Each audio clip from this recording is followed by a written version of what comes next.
Macmillan Audio presents The End of the Myth by Grandin, narrated for you by Eric Pollins.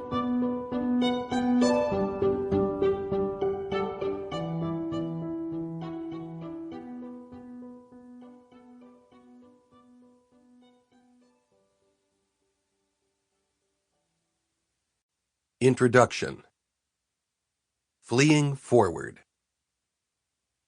Poetry was the language of the frontier, and the historian Frederick Jackson Turner was among its greatest laureates.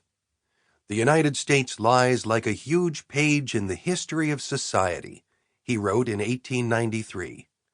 Line by line, as we read this continental page from west to east, we find the record of social evolution. Expansion across the continent, Turner said, made Europeans into something new, into a people both coarse and curious, self-disciplined and spontaneous, practical and inventive, filled with a restless, nervous energy, and lifted by that buoyancy and exuberance which comes with freedom. Turner's scholarly career spanned the late 19th and early 20th centuries, during the height of Jim Crow and the consolidation of anti-miscegenation and nativist exclusion laws, with the KKK resurgent. Mexican workers were being lynched in Texas, and the U.S. military was engaged in deadly counterinsurgencies in the Caribbean and Pacific. But what became known as Turner's frontier thesis, which argued that the expansion of settlement across a frontier of free land created a uniquely American form of political equality. A vibrant, forward-looking individualism placed a wager on the future.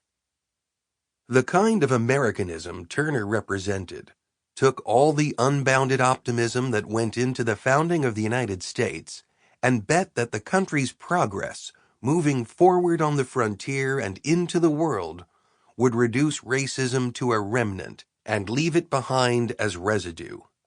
It would dilute other social problems as well, including poverty, inequality, and extremism, teaching diverse people how to live together in peace. Frank Norris in 1902 hoped that territorial expansion would lead to a new kind of universalism, to the brotherhood of man, when Americans would realize that the whole world is our nation and simple humanity our countrymen. Facing west meant facing the promised land, an Edenic utopia where the American, as the new Adam, could imagine himself free from nature's limits, society's burdens, and history's ambiguities. No myth in American history has been more powerful, more invoked by more presidents, than that of pioneers advancing across an endless meridian. Onward and then onward again.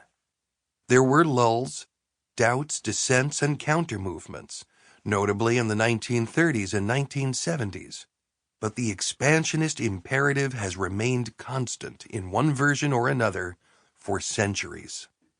As Woodrow Wilson said in the 1890s, "A frontier people always in our van is, so far, the central and determining fact of our national history. There was no thought," Wilson said, "of drawing back." So far.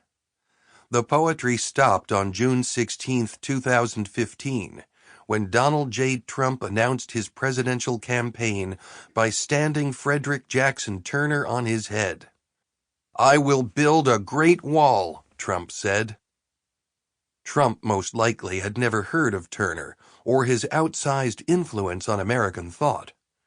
But there in the lobby of his tower on Fifth Avenue in Manhattan, he offered his own judgment on history. Referring specifically to the North American Free Trade Agreement and broadly to the country's commitment to free trade, he said, "We have to stop, and it has to stop now." All nations have borders, and many today even have walls. Sample complete. Ready to continue?